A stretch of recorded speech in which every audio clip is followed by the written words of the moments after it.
I, 23F, have lived with my cousin Rose and her husband Dumbo, both 33, for over a year for economical reasons. We have had a lot of issues, but I could handle them. 6 months ago I began to realize that Dumbo was looking at me more.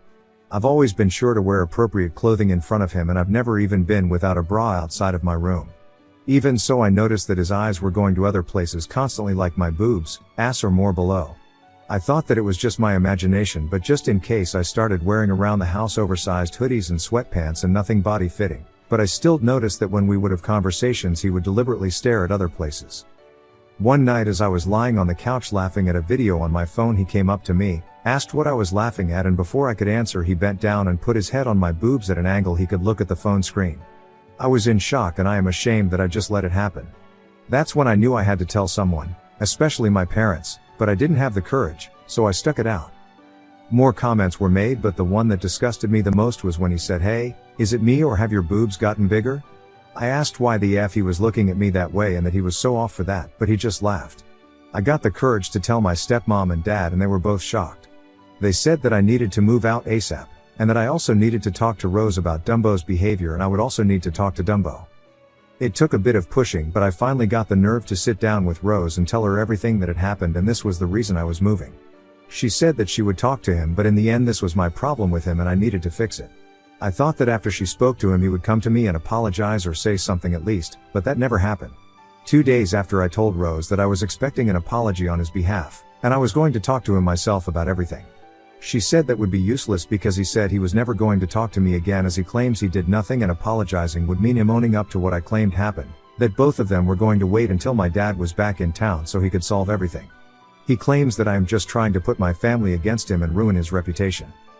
I left to go to work after that, but in my mental state I forgot something, and when I came back I caught her talking to her mom, them talking about how they didn't believe anything I had said and that the three of them would tell my parents that I'm trying to divide the family.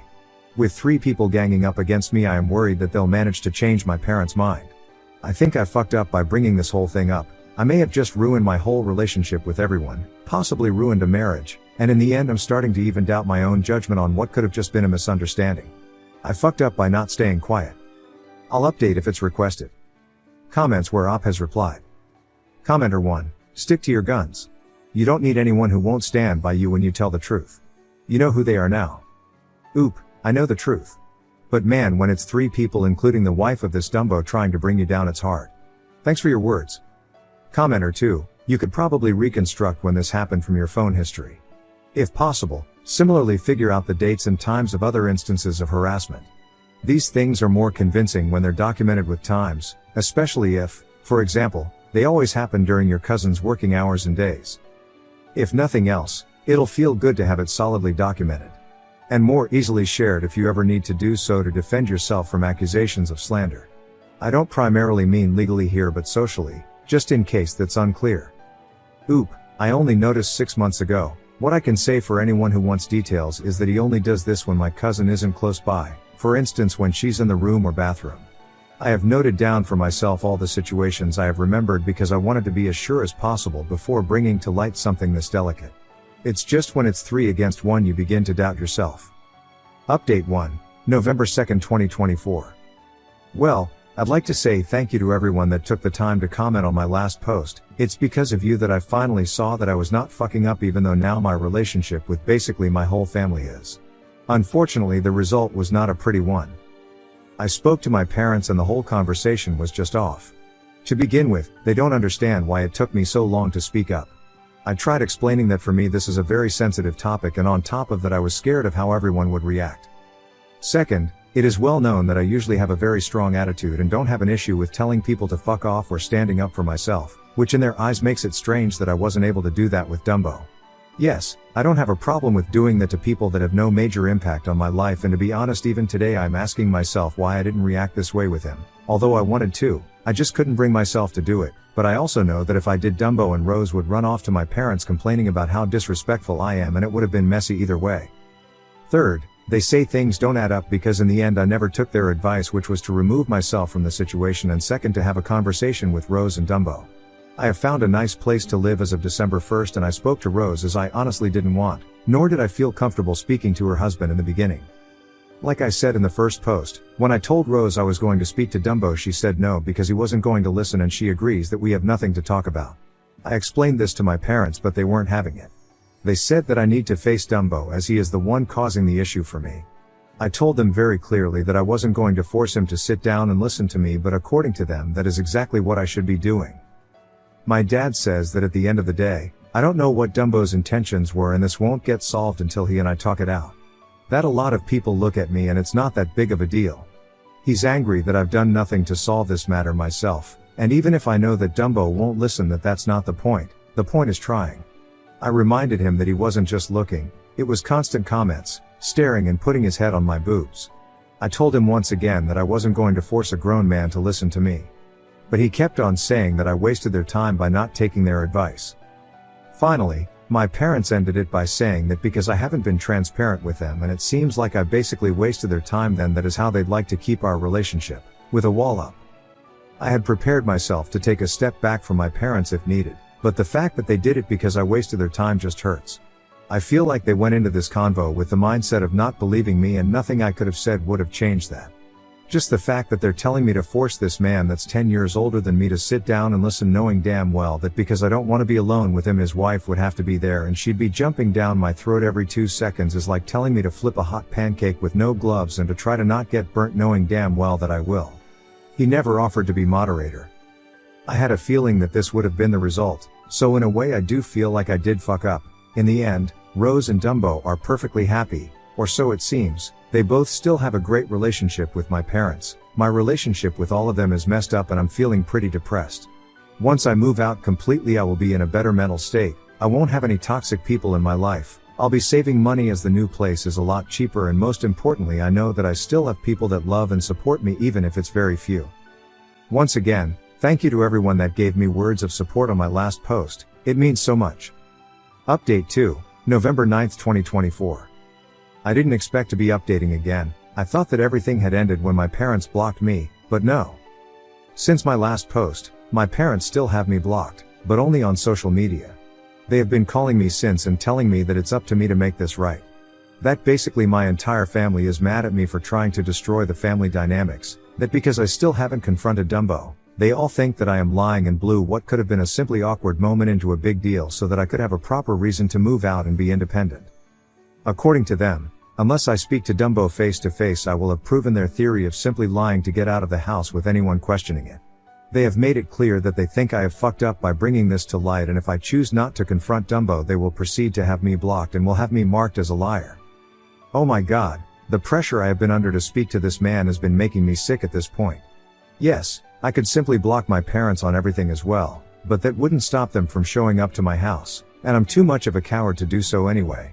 Even though I'm freaking out, I have decided to talk to Dumbo tonight once I get the courage to do so, just to get my parents off my back, because I can't handle another phone call with them where they accuse me of being a liar. Deep down I know I didn't fuck up by telling my family about Dumbo harassing me, but I swear to God that if I had known everything that was to come out of this, I would have simply moved out and kept my mouth shut.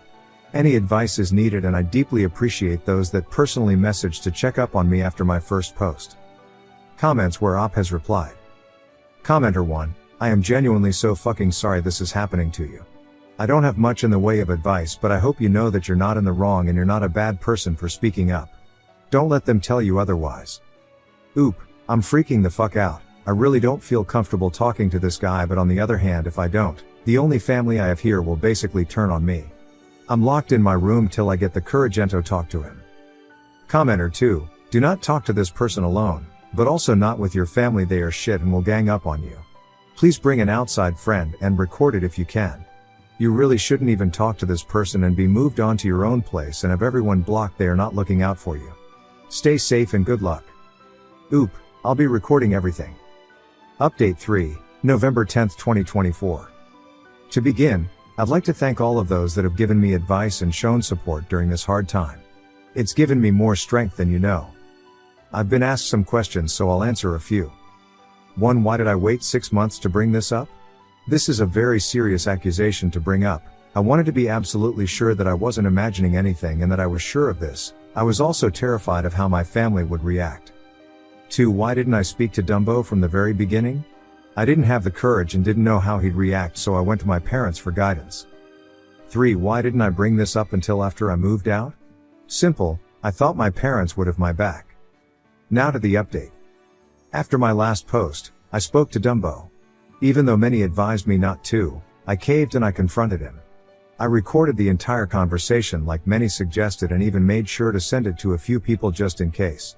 Dumbo was quiet the whole time I spoke and apologized, even though he admits he stands by the fact he did nothing. His wife, my cousin, Rose, was laughing, snorting and making side remarks the whole time. The urge to tell her to fuck off was big, but I didn't want to make things worse for myself. The conclusion of our talk was this: they don't want to move on from this, but we will be civil. We will keep communication to a minimum until and after I move. He will make sure to never be alone around me, and lastly that our conversation was basically pointless and that even if I had spoken to him first place like everyone said, he says the result still would have been the same, meaning we would all be divided. I told my parents all of this morning as they wanted to know how the talk went, and even though I told them this was all said by Dumbo, they still said that I was trying to justify my reasons for not wanting to have the conversation with him, and basically they think I only caved into this to prove that I wasn't lying, because in the end, I never showed any signs of abuse or said anything. They have made clear that I have dived the whole family and that it's going to take time for them to heal from the pain and distress I have caused, and that in the future, my family may or may not reach out to me again. After all of this, my biggest fuck up was how I went about this. I should have waited until I was in my new place and away from these people. At least that way a lot of this could have been avoided. Many have said that because I am 23 I am old enough to deal with this alone. To those who said this, thank you. I have learned that family will not always be there to back you up. Speaking up will never be a fuck up, but the way you go about things most definitely can be, as you can see here. If I had done, said or acted in few different ways, I think the outcome could have been a bit different.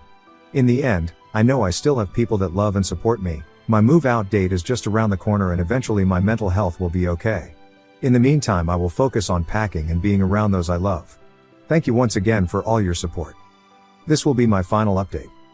Comments where Op has replied. Oop on her parents not believing her at all. Oop, you honestly couldn't have said it better. They have their minds set on what they believe. I'm not going to waste my time trying to change it. It's been shown that no matter what happens they find a way to make this my fault. Commenter 1, the way your parents still found a way to turn what Dumbo said as you making excuses for yourself is incredible. Unfortunately, family won't always stand by you and I'm so sorry you've had to go through this. At least there are still people that love you. I'm sure you haven't had time to properly process this whole shit show, but please, once you move out and settle in, please take the time to grieve. In the end, this is still a loss.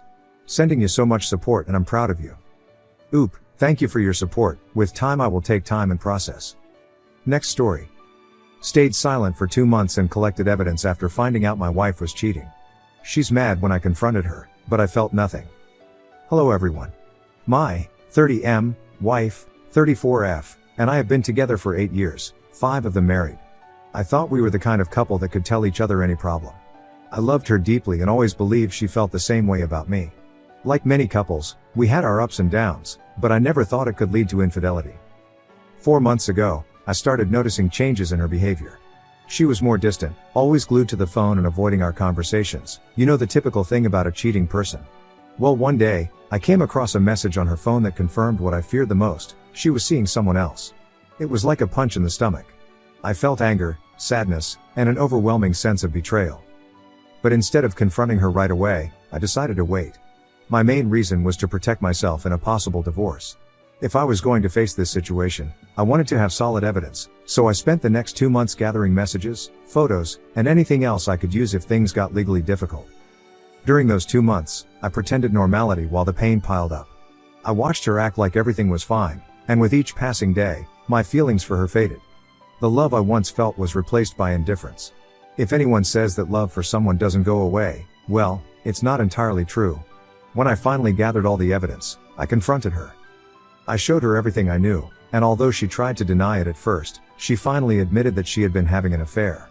She said it was a mistake, that she still loved me, and that she wanted to work things out.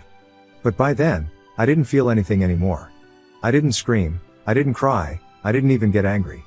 I simply told her that it was okay, that we could get a divorce, and that we could each move on with our lives. My lack of emotion baffled her.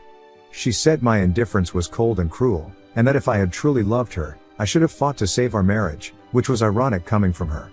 But the truth was that I did love her, very much. Only after 2 months of living with the betrayal in silence, I just didn't care. Update 1, September 16, 2024. Wow. Honestly, I didn't expect the number of messages I've received in the last few hours. I apologize for not responding to the comments, but rest assured, I am reading them. My inbox is filled with hundreds of replies, and I'm truly surprised by the support and the number of people who took the time to share their experiences and opinions. At first, I felt overwhelmed reading so many stories from people who have gone through similar situations, some even worse. I never imagined that so many people could relate to what I'm going through. I guess it's eye-opening to see that infidelity is more common than I thought. And yes, there were also comments that made me question if I disconnected emotionally too quickly, but after reflecting, I believe I did what I needed to do to protect myself. Some people told me I should have tried to save the marriage, but the truth is, I don't think I could have. The betrayal felt like a wall that went up between us, and once I saw everything clearly, there was no way to go back to what we had. It's not that I don't want to love or be loved, it's just that the chapter with her is over for me. Does that make me cruel? I don't know, but it's my truth. One of the most impactful things was seeing how many people are stuck in relationships where trust has been broken and they don't know how to move forward. To everyone who asked how I'm doing it, I don't have a definitive answer. For me, it was a slow process, day by day, watching the love fade until it was just gone. There were also some messages from people in my wife's position, those who had made mistakes but genuinely wanted to make things right. It made me think. What would have happened if I had confronted her before my feelings faded? Maybe things would have turned out differently, but honestly, I don't think so. Once trust is broken like that, it's nearly impossible to go back to what it was. Anyway, I want to thank everyone who shared their words, whether they were supportive or critical. You've given me a lot to think about, and I'm grateful for that.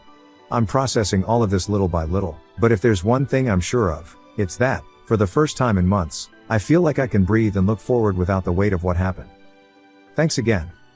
Update 2, October 29, 2024. Hi everyone, for those of you who don't know, I'm the guy whose wife cheated on him with someone else and he became indifferent. I'm doing this mini update because many of you asked me to give one, but I'm lazy today, so don't expect a long one. Well, for starters, the divorce is in progress. The notice was delivered to her at one of her friend's houses, since the house we live in is mine, from my mother's side. Moving on to the divorce, she didn't take it well and called me to tell me that she would contest it, that we weren't getting a divorce. I didn't say anything, I just hung up because it bothered me to hear her voice at that moment. I read comments that say indifference is a way to protect yourself from strong emotions, and they were right.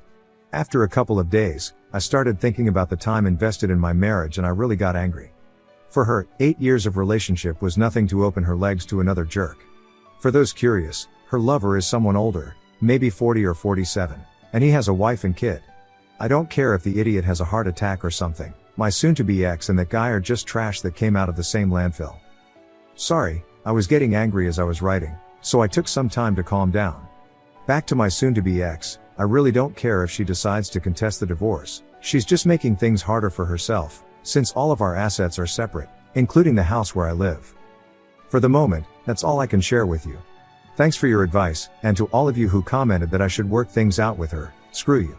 You don't decide for others, you just show that you have problems. I'd rather divorce 1,000 times than stay with a traitor with no morals.